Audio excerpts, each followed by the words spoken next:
Hey everyone, after using the good old Derailleur XT M8000 brakes for at least a couple of years, a few bikes, Shimano introduced their new XT M8100 brakes. These were launched with their 12-speed drivetrains, and in the next couple of minutes I'm going to take a look at these two side by side and see what are the differences or similarities between the two.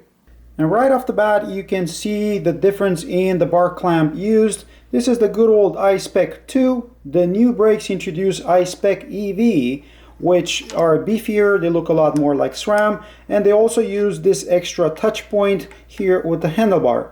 That's supposed to give you about 10% more stiffness here on the brake lever under extreme conditions. Think about extreme heat conditions.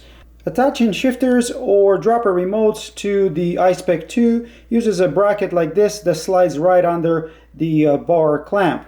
Shimano gives us the details: maximum 15 degrees adjustment up and down and 12mm left to right. I-Spec EV brackets or adapters are very different. They look something similar to this. This is a wolf tooth adapter to SRAM shifters. You will get attached right here on the inside of the bar clamp, hence my analogy with the SRAM matchmaker. They give you 2 more millimeters left to right range of adjustment and a lot more rotational angle, 60 degrees from the 15 degrees before. Also, this bar clamp is 2-piece. Yes, you still need to push on that little tab to open it up, and the torque recommended by Shimano is 4 to 6 Newton meters. With the change, the tightening bolt was moved from down under over to the top. It's the same 4mm hex that you need. The old lever and master cylinder seem to be slightly bigger. This new one is machined nicely, and on the old one you have all the description printed down there. The new lever doesn't have that surface available. You're going to see that it uses mineral oil. And here on the back side, you're going to find a part number, the fact that it's manufactured in Japan, and 22.2, that is the standard diameter of our handlebars. Viewed from the other side, you can see the lever shape is the same, made for one finger braking. The dimples here to provide you a better grip or only at the very end, kind of encouraging you to get the maximum leverage. On the old style, you had dimples over here as well in case you use 2 fingers. The free stroke adjustment is to be found on both brakes in the same spot. Also, the toolless reach adjust is available just like in the past. This little yellow tab that you see over here, as well as the piece of white plastic that's preventing you from pressing on the lever, are there because the new brakes don't come with any hoses attached to them. But both the lever and the hose are filled with oil, the necessary rubber boot, mounting screws, and you have the insert right here. You're going to need to attach the hose. I assume the olive is already behind that connecting nut. Only in the box of the front brake you're going to get this bleeding block, the yellow piece. You'll have the insert in here as well.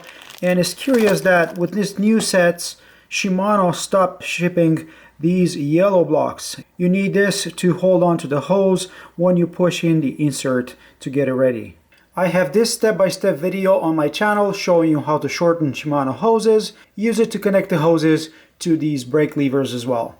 The new and the old box side by side. On the old box you can see the XT is made in Japan and the lever and hose are connected together. On the new box, all that information is here on the opposite corner. That's barcodes and manufacturing location.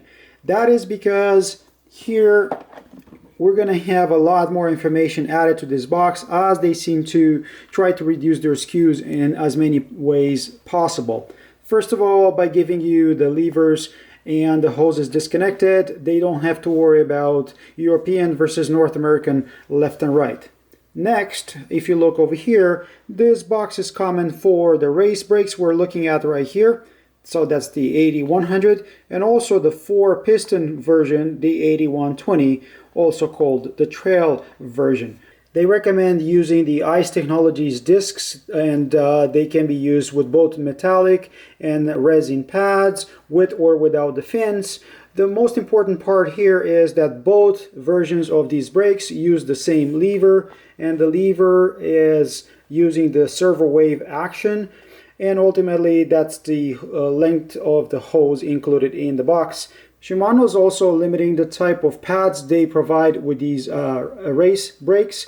You can have a resin as G03A, and you can have metallic with fins.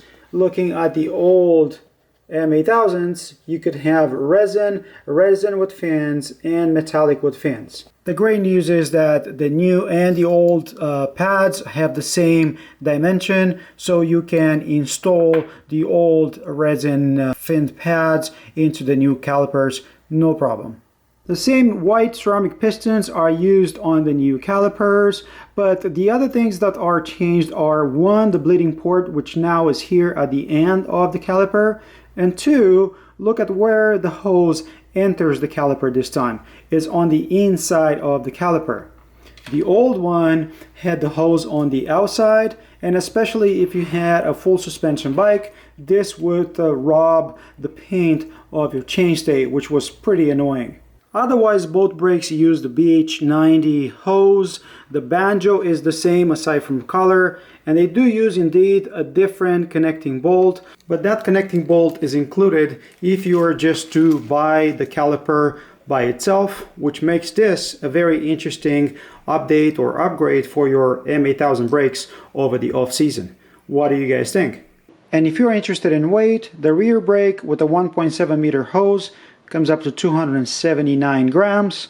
The front brake with a 1 meter hose will come up to 263 grams. In comparison, this M8000 brake with the same pads and the extra hose that I cut out is 262 grams, so weight wouldn't be a good reason to upgrade.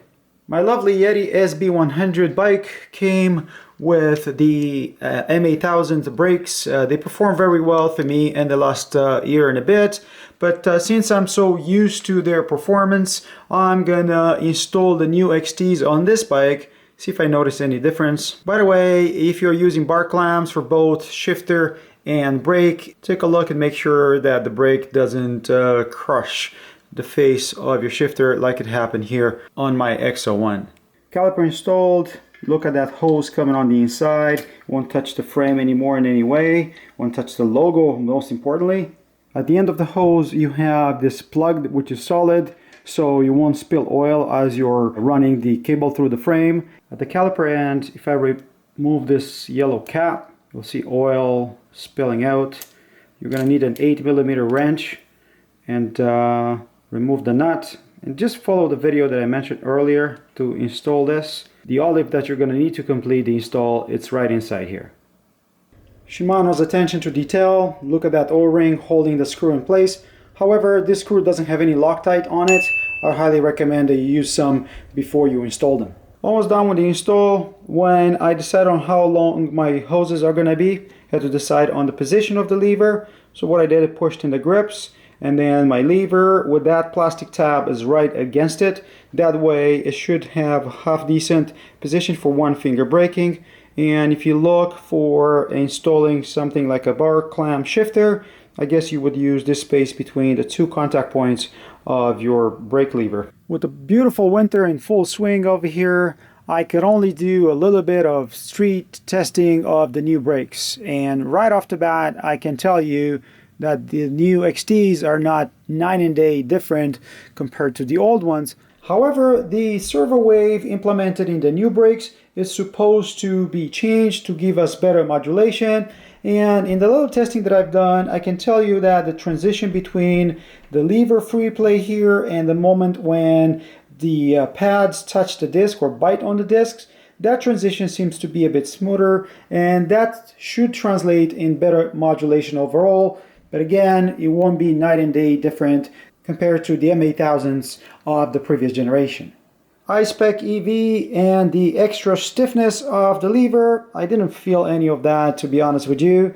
It just made my life a bit more complicated because I had to buy a new set of adapters for my third-party shifter and remote in case of my dropper post. But if I am to pick my favorites on the new brakes, that would be the design of the new caliper, which allows you to bleed them easier and also hides away that hose on the inside of the frame, and the fact that they haven't changed the feel, which for me I would consider that a plus, because I liked their brakes in the past and this generation is no different. And that's pretty much all I have, folks. Do you plan to buy any of the new brakes from Shimano? If you do you have your plan on how to attach all the other controls to the I-Spec EV? Let me know what you think in the comments below. As usual, if you have questions, let me know as well. Don't forget to like, subscribe, keep an eye on social media. And until next time, hope to see you folks riding some new Shimano brakes. Cheers, folks. Cheers.